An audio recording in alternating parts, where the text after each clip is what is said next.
One of the biggest misconceptions in football is that you blitz only on passing downs. As you can see on this play right here, run blitzes are a thing. And to me, it seems like new defensive coordinator Nick Sorensen, who's gotten a lot of heat for the first four games of the season, first month as a coordinator, he's starting to figure out that, hey, I'm not getting the pressure that I wanted to. I'm not getting stops on these early downs against the run. So what do I have to do? I have to adjust. I have to fix what I initially had planned to do. And they're sending more pressure. Run blitzes are very much so a thing. As you can see, DeAndre Campbell, he blitzes on this play. 49ers turn a 1st and 10 to a 2nd and long, 2nd and 9. This is how the 49ers are going to have to get off the field, right? Like, if they want to get these primetime pass rushers that they have, Nick Bosa, Leonard Floyd, our new friend, Sam O, hopefully down the line, YGM, Gross Matos, but to be able to rush the passer, you have to stop the run like this, and it's probably going to take blitzing. Talk through this, because in my opinion, from what I've seen during the first month of the season, like, there's a direct correlation between the 49ers blitzing and the 49ers having success. Week 1, blitz rate, 9.7%. Third downs, 6 for 10, 60%. Week 2, we see an uptick in the blitz by just enough, right? Just under 3% to 12.5%. Third downs, they allow 7 of 12, so it goes from 6 out of 10 to 7 out of 12, 60% to 58%. Now, week 3 against the Rams, that goes to 20%, 20.7 to be specific. So quite the jump. Now we see 5 out of 12, so 40%. Okay, now we're getting somewhere. That's probably around the area where you want to be. And then week 4, this play right here is the very first third down that we'll go over. But week 4, that blitz rate spiked 13%, 33.3%. 1 out of every 3 plays the 49ers blitz. How do they do on third down? 5 for 16. So they're getting stops on early downs. Here's an example that doesn't go so well for rookie Malik Mustafa. So as you can see, start from the jump. So again, he's given the illusion after blitzing on first down that he's going to double mug. He's going to bring both linebackers off the edge. Gets out of it, and now the 49ers drop into a 3 deep, 4 under zone. So it's 3rd and 6. Mustafa makes a tackle. Patriots punt. Instead, he comes to a gather, lets the running back get outside of him. What he needs to do is, like, he already builds up speed, and he has so much force. This guy has a lot of force and speed to him. Just run through him, right? There's no need to stop your feet. There's no need to chop your feet. You already have a great angle. You already have the quote-unquote inside hip tracked. Run through it, run through his hip, knock him out, wrap him up, get off the field. So it didn't work on this down, but I think over the course of the game, right, you see the process, not so much the result. So it's probably frustrating at first. And I'm sure fans and Sorensen's like, oh man, here we go again. Because he talked about how it is frustrating because they do a lot of things well on third down.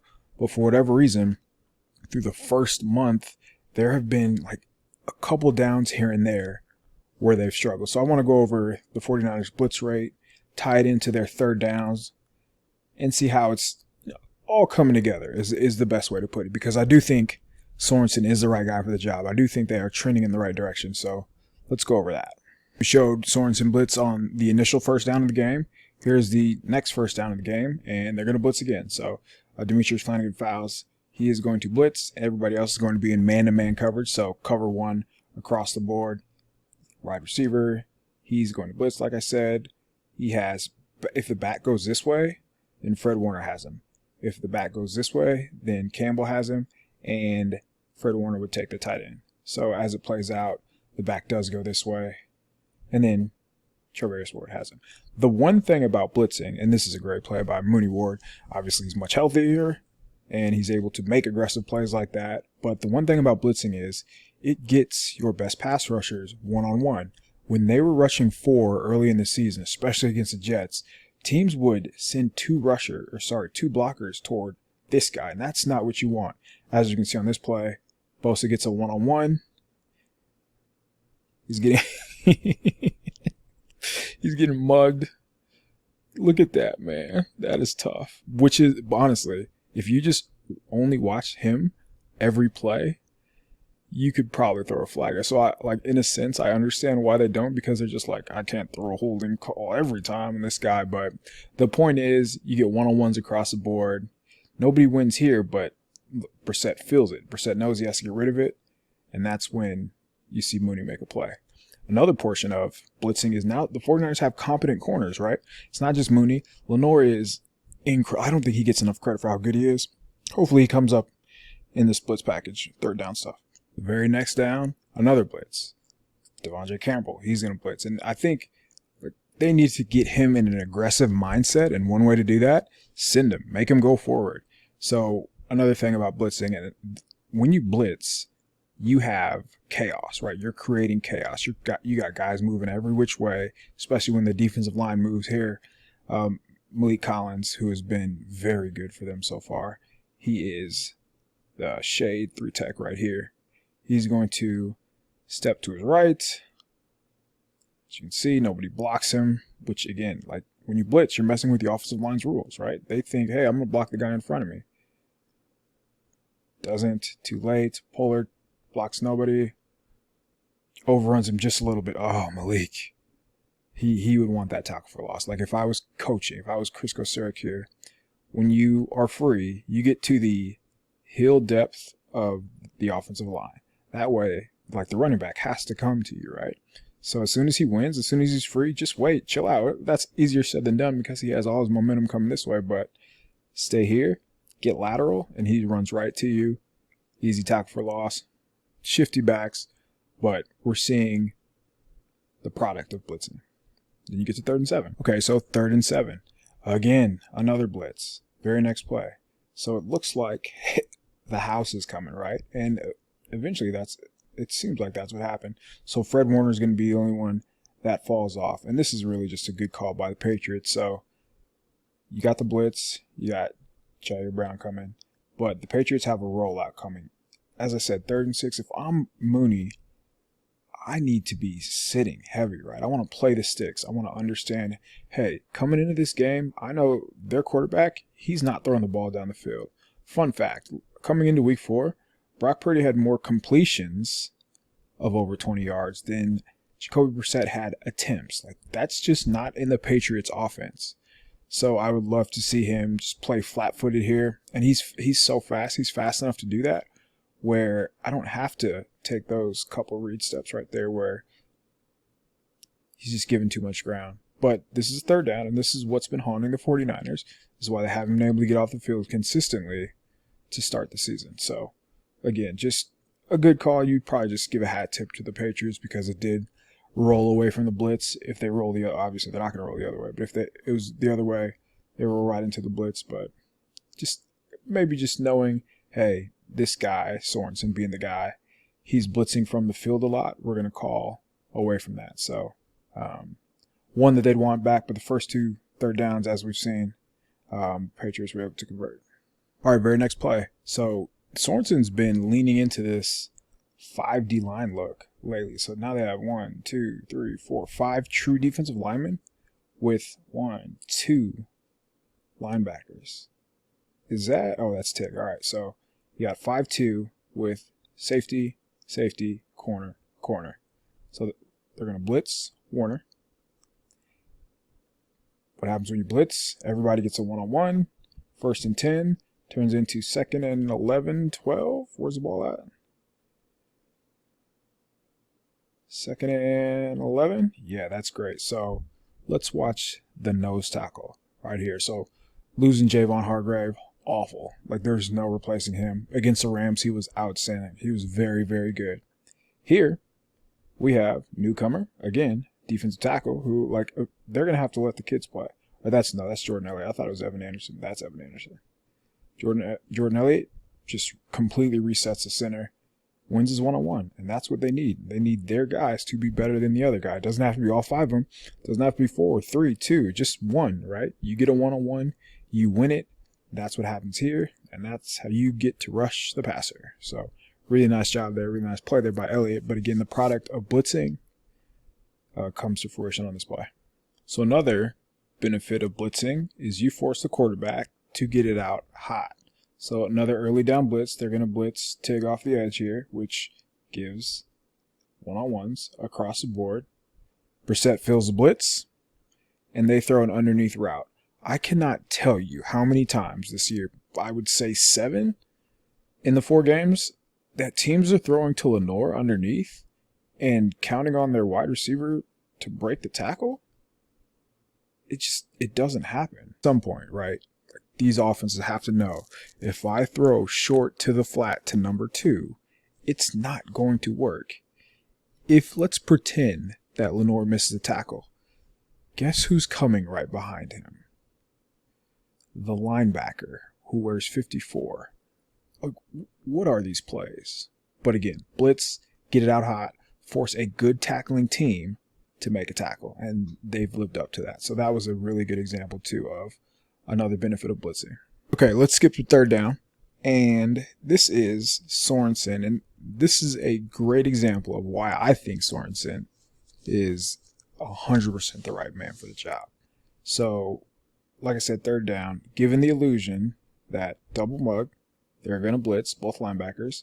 You got press man across the board, and it's going to be man coverage, right? The safety's walked up over number 3. There's nobody capping him. There's nobody behind him, so he's probably not going to blitz. But again, because both linebackers are mugged up, who knows what Brissett's thinking.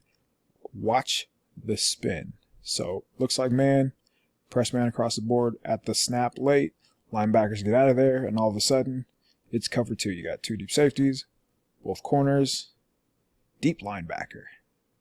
Who is that linebacker? Why in the world, in the year 2024, are you throwing the ball over the middle against the 49ers? So, it's just a phenomenal play by Warner. What Brissett is thinking, what he would imagine most linebackers do is, okay, I'm going to carry this drive concept, and I'm going to have my number 2 wide receiver come open. Like, he's just assuming that. Most linebackers do. Fred Warner actually said in the press conference that, hey, like, if I just get enough depth, which he's deeper than everybody else, I know, based on the route concepts, what's coming next. And he just felt that. That is amazing. And then we just go back to the beginning here. Let's keep an eye on Malik Mustafa. So, deep half, understands it's a interception, and then just that lineman. Here he is again, he's getting like a 20, 30 yard head start to just torpedo himself into a lineman. That guy, man, he is the type of that type of personality is what you need on defense. I can completely understand why he's starting right now over George Odom. But you get a one-on-one here, just win it, right? So they mess with the Patriots' protection. They get the Patriots to slide. You get 2-on-1 on Gross Matos. You get a one-on-one. As I said, often he gets chipped, and then he has a back helping him. So one of you 3 better win. And sure enough, Leonard Floyd, because Brissett's able to, that tap right there, uncertainty, he's late, he gets hit, and then 54 doing 54 type things. You see Malik, after an interception, you're taught to go after the quarterback. So that'll never not be funny. But you see these two, like, hey, we get a chance. We are going to take him out. Just a really cool play overall, but a lot of things going on here. So after multiple blitzes, right, you got the quarterback thinking, you got the quarterback sped up. He knows he's probably going to get hit. Again, Brissett, tough cookie. I don't want to take anything away from him, but he's seeing multiple looks. And when you see multiple looks, things are a lot more difficult. As you see here, get a win, interception, house call. Okay, so technically this is a blitz, but it's another just 1, 2, 3, 4, 5 defensive line look. And that's where they've been pretty solid at this year. So watch Brissett on this play action. He wants to take a shot to number 2 or number 1. As you can see, trail coverage, not going to be able to make any throw there. And he wants to go to his hot. Not going to do that again. And by that time, it's just too late. Nowhere to go. So the coverage married with the pass rush wins in the secondary, wins up front. I mentioned Malik Collins. Watch him on this play. Just completely disregards the right guard. Again, in this game, he looked like Javon Hargrave. Like you would have no idea if you swapped the number and it was 98 instead of 99. Like you would think that was Hargrave. That's how effective he was in this one. So just a clear win, easy win. Again, it helps that on this play, Jordan Elliott's getting just enough push, right? If the quarterback just sees the opposite color flash in front of him, good things are going to happen for the defense. Collins probably could have 3 or 4 sacks in this one. He was right there. Instead, Givens gets it. The Achilles heel of the 49ers defense so far this season, especially on third down, specifically on third downs, have been these little bunch sets right here. They get clustered. They get lost all the time. And I have no idea why. So 3rd and 3, as you can see, Brown, he just keeps drifting here. Why don't they just play banjo coverage, right? Why don't they just, somebody has a point, and it's always going to be the nickel. You come down, you take number 2. Banjo just means, hey, if he goes inside, I have him. If he goes outside, I have him. You guys are just playing inside out on number 1 and number 3. Instead, I have no idea why he keeps drifting outside here. But obviously he gets lost, gets picked off a little bit, and then it's an easy throw and catch. But it didn't happen on this play. It has happened quite a bit where these two cannot be on the same level. He needs to be either 1 step, 2 steps ahead. Maybe he's 2 steps behind. But you're asking for it to play at the same level here. But I'm sure we'll see another example of it because it has happened. Rub routes, pick routes, something that the 49ers have to figure out. Again, if you just banjo it, problem solved. Okay, another third down. 3rd and 2. And this time, as you can see, the Patriots are in empty. 49ers, 1, 2, 3, 4, with Fred Warner coming. Behind that, so if you're going to bring 5 and you're going to have 5 out in coverage, it's just man across the board. I have this guy. I have tight end. I have wide receiver. I have running back with deep safety. So cover 1. What doesn't happen is guarding the tight end. He allowed the big play at the end of the game that didn't really matter, but 49ers were very, very fortunate that Brissett didn't take advantage of this. The next 4 quarterbacks 49ers play: Kyler Murray, Geno Smith, Dak Prescott, Patrick Mahomes. All of those quarterbacks would hit this effortlessly. Like, they know, I'm watching the middle of the field. This is just a simple, this is a high school concept. This is mesh.